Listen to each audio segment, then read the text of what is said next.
இந்த செய்தியை உங்களுக்காக வழங்குவது euro group Malaysia.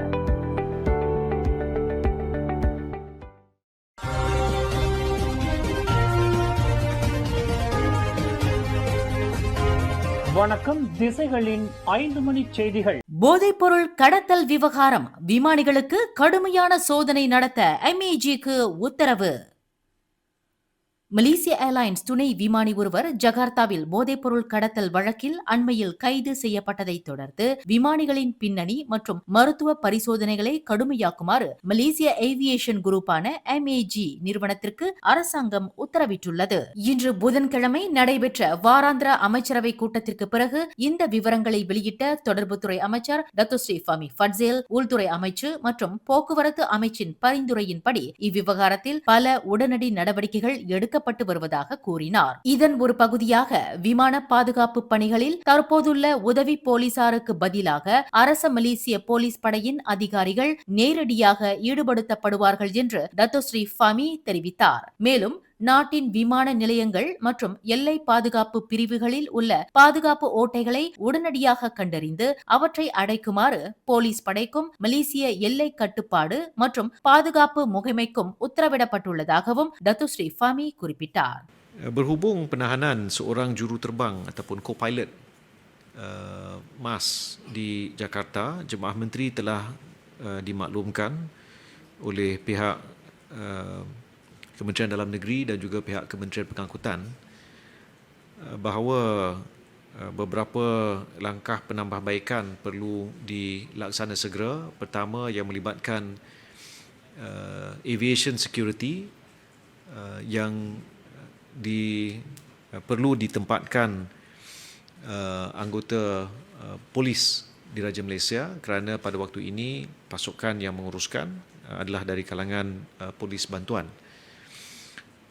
Dan pihak Malaysia Airlines Group juga akan diminta untuk menyemak semula protokol saringan latar belakang dan juga saringan kesihatan bagi juruterbang ataupun para pilot dan pembantu juruterbang, co-pilot, mengambil kira insiden yang telah berlaku. இந்த அதிரடி உத்தரவுக்கு காரணமாக அமைந்த சம்பவத்தில் 39 வயதான மலேசிய துணை விமானி ஒருவர் ஜகார்த்தா சொகார்னோ ஹட்டா அனைத்துலக விமான நிலையத்தில் 26 கிலோகிராம் எடையுள்ள ஷாபு போதைப்பொருள் மற்றும் 70,000க்கும் மேற்பட்ட எக்ஸசி மாத்திரைகளை கடத்த முயன்றபோது இந்தோனேசிய சுங்கத்துறையினரால் கைது செய்யப்பட்டதையும் அமைச்சர் டத்தோஸ்ரீ ஃபமி சுட்டிக்காட்டினார். ஜோஹர் மாநிலத்தில் போதைப்பொருள் கலந்த மின் சிகரெட் திரவங்களை தயாரித்து விநியோகித்து வந்த கும்பலைச் சேர்ந்த 7 பேரை போலீசார் கைது செய்துள்ளனர். கடந்த ஞாயிற்றுக்கிழமையன்று மாநிலம் முழுவதும் நடத்தப்பட்ட 5 அதிரடி சோதனைகளில் இந்த கும்பல் முறியடிக்கப்பட்டது. 36 முதல் 46 வயதுக்கு உட்பட்ட 6 ஆண்கள் மற்றும் ஒரு வெளிநாட்டு பெண் ஆகியோரே கைது செய்யப்பட்டுள்ளனர். இவர்களிடம் இருந்து 10.68 மில்லியன் ரிங்கிட் மதிப்புள்ள சுமார் 6.5 லட்சம் போதைப்பொருள் பழக்கமுடையவர்கள் பயன்படுத்தக்கூடிய 210 கிலோகிராம் எடையுள்ள மெத்தாபெத்தமின் திரவம், கொகேன், ஹெரோயின் மற்றும் எக்ஸ்டசி மாத்திரைகள் பறிமுதல் செய்யப்பட்டுள்ளன என்று ஜோஹர் மாநில போலீஸ் துணை தலைவர் துணை கமிஷனர் ஹூ சுவான் ஹுவாட் தெரிவித்தார். ஒரு சொகுசு அடுக்குமாடி குடியிருப்பை சேமிப்பு கிடங்காக பயன்படுத்தி போதைப்பொருளை உள்ளூர் சந்தையில் விநியோகித்து வந்த இக்கும்பலின் தலைவர் உட்பட அனைவரும் வரும் ஆகஸ்ட் 9ஆம் தேதி வரை 7 நாட்கள் போலீஸ் தடுப்பு காவலில் வைக்கப்பட்டுள்ளனர் என்று அவர் மேலும் கூறினார்.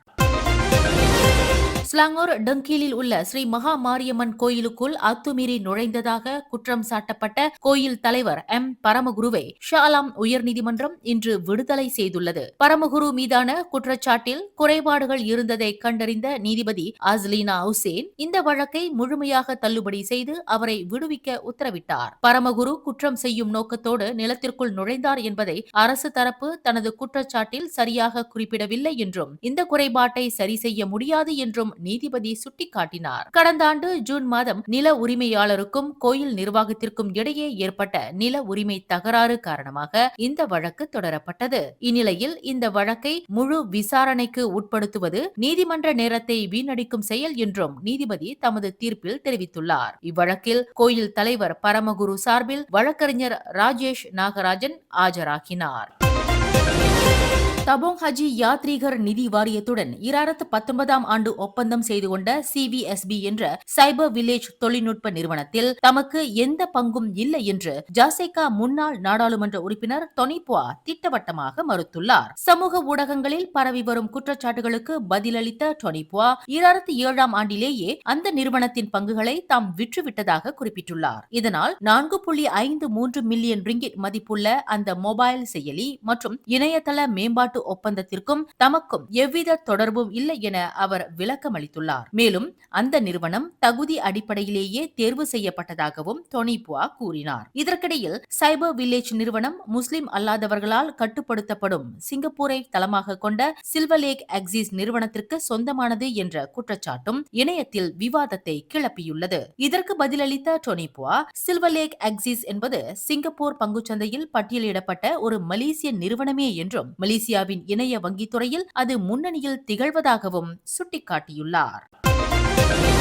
பேரா தஞ்சோங் ரம்புத்தானில் உள்ள பராமரிப்பு இல்லம் ஒன்றில் அடித்துக் கொல்லப்பட்டிருக்கலாம் என்று சந்தேகிக்கப்படும் 54 வயதுடைய உள்ளூர் நபர் ஒருவரின் மரணம் தொடர்பில் போலீசார் 5 கைது செய்துள்ளனர். அந்த பராமரிப்பு மையத்தின் காப்பாளர் மற்றும் அந்த மையத்தில் தங்கியிருந்தவர்கள் 4 என 5 கைது செய்யப்பட்டுள்ளனர் என்று பேரா மாநில போலீஸ் தலைவர் டத்து முகமது அல்வி ஜைனால் அபிடின் தெரிவித்தார். நேற்று செவ்வாய்க்கிழமை மதியம் 2 மணியளவில் தஞ்சோங் ரம்புத்தான் சுகாதார கிளினிக்கில் இருந்து கிடைத்த தகவலின் அடிப்படையில் போலீசார் சம்பவ இடத்திற்கு விரைந்தனர். அவ்விடத்தில் நபர் ஒருவர் கடுமையான காயங்களுடன் இறந்து கிடந்தது தெரியவந்துள்ளது. இச்சம்பவத்தை குற்றவியல் சட்டம் 302வது பிரிவின் கீழ் கொலை வழக்காக பதிவு செய்துள்ள போலீசார் விசாரணைக்கு ஏதுவாக கைது செய்யப்பட்ட 5 நபர்களை தடுப்பு காவலில் வைப்பதற்கான நீதிமன்ற அனுமதியை பெற்றுள்ளனர் என்று டத்து அல்வி ஜைனால் குறிப்பிட்டார். இந்த விவகாரம் குறித்து பொதுமக்கள் எந்தவொரு தேவையற்ற ஊகங்களையும் வதந்திகளையும் பரப்ப வேண்டாம் என அவர் வலியுறுத்தினார்.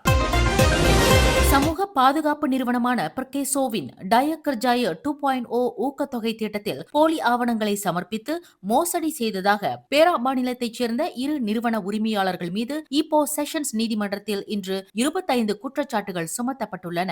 50 வயது நியோ ஓய்லி மற்றும் 53 வயது ஷாரின் நோர்டின் டேவிட் நோர்டின் ஆகிய 2 துப்புரவு நிறுவன கூட்டுரிமையாளர்களும் நீதிபதி ஐனுல் ஷாரின் முகமது முன்னிலையில் நிறுத்தப்பட்டு அவர்களுக்கு எதிரான குற்றச்சாட்டுகள் வாசிக்கப்பட்டன. இவ்விருவரும் கடந்த 2024 ஆண்டு மார்ச் முதல் செப்டம்பர் மாதம் வரையிலான காலகட்டத்தில் பிரகேசோவை ஏமாற்றும் நோக்கில் இந்த மோசடியில் ஈடுபட்டதாக மலேசிய ஊழல் தடுப்பு ஆணையமான SPRM சட்டத்தின் கீழ் குற்றம் சாட்டப்பட்டனர். எனினும் இருவரும் தங்களுக்கு எதிரான குற்றச்சாட்டுகளை மறுத்து விசாரணை கோரியதால் அவர்களுக்கு தலா 8000 ரிங்கிட் ஜாமீன் அனுமதிக்கப்பட்டு வழக்கு விசாரணை வரும் செப்டம்பர் 10ஆம் தேதிக்கு ஒத்திவைக்கப்பட்டுள்ளது. இந்த விவகாரம் குறித்து பேசிய பிரகேசோ குழும நிர்வாகி டத்து ஸ்ரீ முகமது அஸ்மான் அசீஸ் தங்கள் நிறுவனத்தின் உளவுத்துறை மூலமாக இந்த மோசடி கண்டறியப்பட்டதாக கூறினார். மேலும் இத்தகைய மோசடிகளில் ஈடுபட்டதாக சந்தேகிக்கப்படும் 426 முதலாளிகள் பற்றிய விரிவான விவரங்கள் மேல் நடவடிக்கைக்காக SPRM ஆணையத்திடம் ஒப்படைக்கப்பட்டுள்ளதாகவும் அவர் குறிப்பிட்டுள்ளார். தபோங் ஹஜி யாத்ரீகர் வாரியத்தின் அரச விசாரணை ஆணைய அறிக்கை தொடர்பான விசாரணையில் மேலும் 3 பேரை மலேசிய ஊழல் தடுப்பு ஆணையமான SPRM கைது செய்துள்ளது. கைது செய்யப்பட்டவர்கள் தபோங் ஹஜியின் துணை நிறுவனம் ஒன்றில் கட்டுமான பிரிவு துணை பொது மேலாளர், தொழில் பாதுகாப்பு மேலாளர் மற்றும் திட்ட இயக்குநர் என தெரியவந்துள்ளது. கடந்த 2017 ஆண்டு முதல் 2019 ஆண்டு வரையிலான காலகட்டத்தில் சுமார் 4,50,000 ரிங்கிட் மதிப்பிலான அபராத கட்டண முறைகேட்டிற்கு இவர்கள் உடந்தையாக இருந்ததாக சந்தேகிக்கப்படுகிறது. 50 வயது மதிக்கத்தக்க இவர்களை 5 நாட்களுக்கு அதாவது ஆகஸ்ட் 9ஆம் தேதி வரை தடுப்பு காவலில் வைக்க புத்ராஜயா நீதிமன்றம் உத்தரவிட்டுள்ளது. கடந்த ஜூலை 29ஆம் தேதி பகிரங்கமாக வெளியிடப்பட்ட தபோங் ஹஜி அரச விசாரணை அறிக்கையை ஆராய அமைக்கப்பட்ட SPRM-இன் சிறப்பு குழு இதுவரை இந்த ஊழல் தொடர்பில் 5 பேரை கைது செய்துள்ளது என்பது குறிப்பிடத்தக்கது. கோலாலம்பூரில் போலி ஆவணங்களை தயாரித்து வந்த வெளிநாட்டு கும்பல் ஒன்றை மலேசிய குடிநுழைவுத்துறை அதிரடியாக முறியடித்துள்ளது. நேற்று ஆகஸ்ட் 4ஆம் தேதி இரவு 11 மணியளவில் தமான் ஸ்ரீ குச்சிங் மற்றும் தமான் புக்கிட் சராஸ் ஆகிய பகுதிகளில் நடத்தப்பட்ட சிறப்பு சோதனையில் இந்த மோசடியின் சூத்திரதாரி உட்பட 3 இந்தோனேசிய பிரஜைகள் கைது செய்யப்பட்டனர். 30 முதல் 50 வயதுக்கு உட்பட்ட இவர்களிடம் இருந்து பல்வேறு நாடுகளைச் சேர்ந்த 119 போலி கடப்பிதழ்கள், அச்சு இயந்திரங்கள் மற்றும் 1500 500 ரிங்கிட் ரொக்க பணம் ஆகியவை பறிமுதல் செய்யப்பட்டன என்று குடிநுழைவுத்துறை தலைமை இயக்குனர் டத்து ஜக்கரியா ஷாபான் இன்று வெளியிட்டுள்ள ஒரு அறிக்கையில் தெரிவித்துள்ளார். ஃபொமேமா மருத்துவ பரிசோதனையில் தகுதி பெறாத வெளிநாட்டு தொழிலாளர்களின் கடப்பிதழ்களை மாற்றி அமைத்து தகுதி பெற்றது போல் போலியாக ஆவணங்களை தயாரிப்பதே இவர்களின் உத்தியாகும். இதற்காக இவர்கள் தலா 80 ரிங்கிட் முதல் 130 ரிங்கிட் வரை வசூலித்துள்ளனர். இதுகுறித்து மேலும் கருத்து தெரிவித்த டத்து ஜக்கரியா ஷாபான், நாட்டின் சட்டத்திட்டங்களை மீறும் இத்தகைய செயல்களுக்கு எதிராக தொடர்ந்து கடுமையான நடவடிக்கைகள் எடுக்கப்படும் என உறுதியளித்துள்ளார். மேலும் செய்திகளை தெரிந்து கொள்ள கீழே இருக்கும் பெல் பட்டனை அழுத்துங்கள். உங்கள் மகிழ்ச்சியை வெளிப்படுத்த லைக் மற்றும் ஷேர் செய்யுங்கள். தொடர்ந்து திசைகளோடு இணைந்திருக்க சப்ஸ்கிரைப் செய்யுங்கள்.